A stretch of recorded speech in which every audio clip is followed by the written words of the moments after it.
great ones to get top 8. Let's see it right here, right now.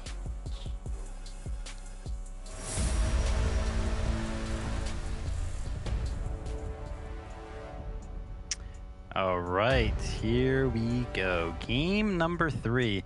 And another thing that would be interesting to check out, right? We know that Sprite and Rise over there at Greasy Grove has gone every which way so far. 1-1 on the leaderboard for that contestant off the spawn. Going to see how that goes. Maybe something will change over at the Daily Bugle too, right? We talked about how in the first qualifier, round 3, Macwood was seeing some success. He was able to just walk away. And then all of a sudden, game 3, Polarized was like, nah, you're not going to be able to walk away anymore. And look at that. Polarized is like, listen, we've been kind, we've been friendly, but I'm finding this MK7 right off spawn, and you are going to feel it. Yeah, and just because Macwood and Donnie are up in first place right now, 76 points, you know, there's a point that separates them from second, and then about 10 or so from everyone else, and that's because they got a great and amazing round opener, right? A victory royale, followed by an 11th place, and it just shows you 11th doesn't have that much weight. But hold up, let's pause that conversation, hop on over to the, I guess, one of the hottest fights, one of the hottest draw spots that we have so far today. Greasy Grove, man, is just put on wax here. Agers dropped early. Will we see the exchange of blows now between Rise and the two that are still here? It looks like it is going to go down. He goes for the challenge. Great 80. That'll playing field a little bit, but MK7 is a high fire rate weapon. Sounds like a shotgun on the other side as well. Goes for the SMG full challenge. Not going to be enough. He gets shut down. Terrible, terrible game 3 now, and things are just cascading. They're falling now for Rise. Yeah. Unfortunate. Yeah, I mean, Rise did end up, you know, clutching up that game number 1, but games number 2 and 3 he's not actually able to do it. Nounsy and Sprite just find a quick elim on Rise's teammate there, and Rise just left in that 1v2 situation, as I mentioned. But Greasy Grove is so interesting, right? You have all of these coolers around this POI, so a lot of these chug spots just come out very, very early and get used. As you can see, Nounsy has 6, as he's kind of taking a little bit of a break, you know, maybe grabbing a bite to eat. He's like, man, I want my spawn, now I'm chilling for the rest of the game. Yeah, he's just clipping the moment, getting ready for socials. You know how it is. You know, gotta milk it while you have it. Take a look at this. We have a fire going down. How about we backtrack for a second? What all went down here? It was Golden and Walkers stepping on in, just trying to get their loot. Finds themselves a little 2-piece situation right here. Shotgun overhead. Nice job for Golden there to clutch up for in the moment, but that's how early game fights should go down for the most part. Most people are just going to be in shambles, right? You're not going to have the HP pulls as usual. And if you're a little unlucky, you end up just like that. Fall into the hands of a common shotgun.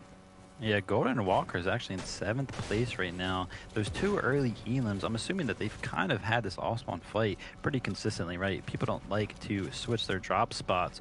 Switching over to another drop that is heavily contested. Covert Cavern going for the full piece. He gets in with the Stinger SMG and finds the quick elim. Potential 1v2 situation here.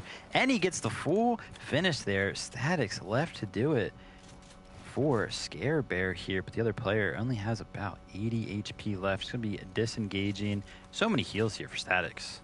Yeah, a little trade for Static there. Gets you know, the revenge for Scare Bear, if you will, so not bad by any means, but my oh my, I feel like full piecing is a thing of the past in this current meta. Yeah. You have to be very careful. You get caught with your builds out, man. You are just, you're a sitting duck for the most part. The time it takes for you to swap to a weapon, it's usually a little too late.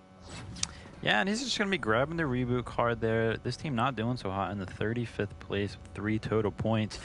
But look at his loadout, man. Gold Striker and 2 purple SMGs.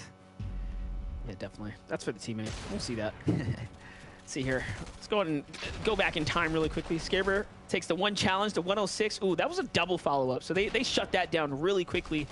It should have been over at this point for Day and crew, but J-Man holds on a little bit longer. I mean, he gets one of these trades here. This is what you don't want to do as a solo, is pretty much get a fair one-on-one with an opponent. See, that knock right there could be the difference, right? Because he gets the full finish for the points, although sent back to lobby. Now, they have to figure out a way to bounce back into this game.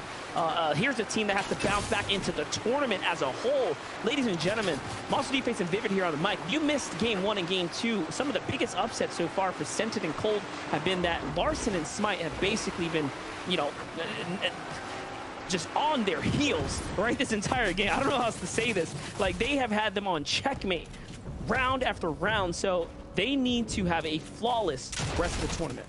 Yeah, it looks like they're going to get themselves in another early game encounter here. You know, obviously it's not Larson and Smite this time, but again, you know, what's kind of going on here? You usually see Scented in these lobbies able to find his rotations pretty cleanly.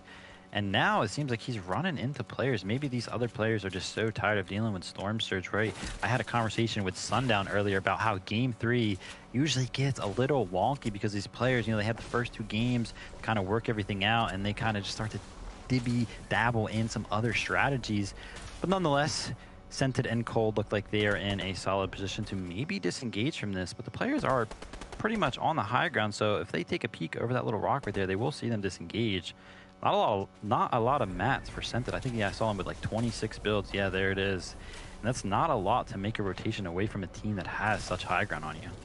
Yeah, not to mention, like, they have, I want to say their draw spot is like, not that it's clear, right? They are contested technically, you know, over at Sleepy Sound. They have Smite and Larson on the other side, but it just seems like Smite and Larson have had a much more better time, maybe better drops, right? Landing in, getting loot, and probably pressuring them out consistently. So Scented and Cold playing a more adaptive game right now, rotating early, opting to have much less ammo and probably loot in general than they otherwise would have, just to say, hey, let's just get out of there, let's stay alive, because they know as long as they can stay up, they should be okay. And it looks like we're seeing an adjustment in the playstyle, and I like that, right? You got to learn from your mistakes. Yeah, so Scented and Cold, they do land up at Sleepy Sound, as you said, and that's on the north side of the map. Right now, they're over by the east side island, so they kind of just hopped in the car and was like, listen, they're landing north of us, and